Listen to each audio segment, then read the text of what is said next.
बक बक बक बक, क्या बक बक चलती रहती है।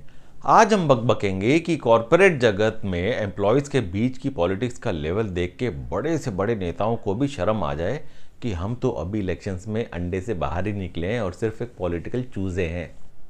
दोस्तों, अब आप कहोगे कि मैं अपनी हर बात में कोई ना कोई जानवर क्यों ले आता हूँ। अब क्या करूँ, जब से शादी हुई है तब से कोई ना कोई जानवर मुझसे हमदर्दी जताता ही रहता है। खैर, एक बार मैंने ऑफिस में कंपनी की सेल बढ़ाने के लिए एक सिंपल सा छोटा सा क्यूट सा कबूतर सा आइडिया दे दिया। बस जैसे कंपनी वाले वेट ही कर रहे थे कि कब मेरे अंदर से वो कबूतर निकले और वो उसका पोस्टमार्टम करने के लिए लेके भागे। मेरे आइडिया वाले कबूतर ने अभी तक ठीक से एक बार भी गुटरगु भी नहीं की थी कि उससे पहले ही मेरे बॉस ने उसके थोड़े से पीछे से पंख कतर दिए।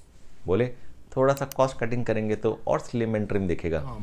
उसके बाद उन्होंने अपने बॉस की टीम के पास उस आइडिया को इवैल्यूएशन के लिए भेजा।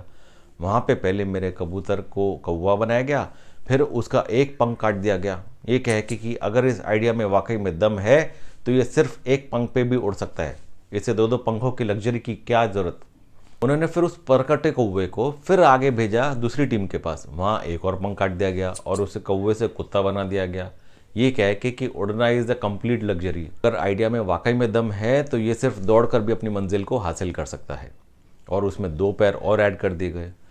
ऐसे वो कुत्ते से गाय बना, फिर भैंस, फिर शेर और लास्ट में उसे सीधा राक्षस ही बना के छोड़ दिया गया, ये बोल के कि कबूतर वॉज टू टिमिड, राक्षस will be too aggressive to eat the competition alive. अब ऑफिस में लोग मुझे आ के कॉम्प्लीमेंट दे रहे थे, बहुत ही सुंदर राक्षस बनाया आपने, इस तरह का डिसिप्लिन राक्षस पहली बार देखा। अब मैं उन्हें कैसे समझाऊं, मेरा बनाया हुआ कबूतर तो कब का मर लिया, राक्षस उसी का तो पुनर्जन्म है, पर कोई मानता ही नहीं। मेरे कबूतर की मेरे पास सिर्फ यादें और एक गरीब सा प्रेजेंटेशन ही पड़ा था, बाकी मेरे और उस करंट आइडिया में कॉमन सिर्फ लास्ट की थैंक यू स्लाइड ही थी। पर हाँ, मेरे कबूतर की वजह से अगले अप्रेजल में मेरे आगे भी 3-4 दाने एक्स्ट्रा डाले गए ताकि मैं अपनी गुटरगु चालू रखूं। वैसे कॉर्पोरेट में काम करने का एक बहुत बड़ा फायदा भी है, आप जब चाहें तब अपनी जिम्मेदारियों से ईजिली पीछा छुड़ा सकते हो। एक बार एक क्लाइंट से हमें 5 लाख का पेमेंट आया। मैंने अपने बगल में बैठने वाले अकाउंट मैनेजर को बता दिया कि भैया क्लाइंट का जो 5 लाख का पेमेंट ड्यू था वो आ गया है। उसके बाद भी हमारी तरफ से उस क्लाइंट को पेमेंट के रिमाइंडर मेल्स कंटिन्यूसली जा रहे थे। दे रे, कब से खा के बैठा है 5 लाख रुपए, जल्दी निकाल, और माल नहीं चाहिए क्या तो पैसे डीले कर अभी के अभी। अब उस क्लाइंट ने भड़क के सीधा मेरे बॉस के पास फ़ोन कर दिया। वहाँ से बात लहराते हुए मुझ तक आई तो मैंने कहा कि मैंने अपने बगल वाले को कहा तो था। इस पे मेरे बगल वाले ने बड़ी ही चालाकी से बात घुमाते हुए कहा होगा सर, मैं डिनाई नहीं कर रहा, पर इतने काम में याद थोड़ी रहता है, अगर आप एक बार मेल कर देते तो मुझे प्रॉपरली याद रहता। अब मेरे बगल में बैठा इंसान उसे पूरी तरह से हिला के मैंने अच्छे से कह दिया कि पेमेंट आ गया है, उसके बाद भी बगल की बगल में मेल करूं, यानी कि आदमी की बात की कोई वैल्यू ही नहीं रही, सिर्फ मेल की है। मैंने भी राज वाली स्टाइल में कह दिया, मेल तो मेल की तरह होता है सेनोरिटा, जब तक नौकरी है तब तक ही है, पर जबान तो मरते दम तक साथ देगी। पर जो भी हो, अपनी बॉस की अदालत में पूरा ठीकरा घूम के मुझ पे ही आके फूट गया।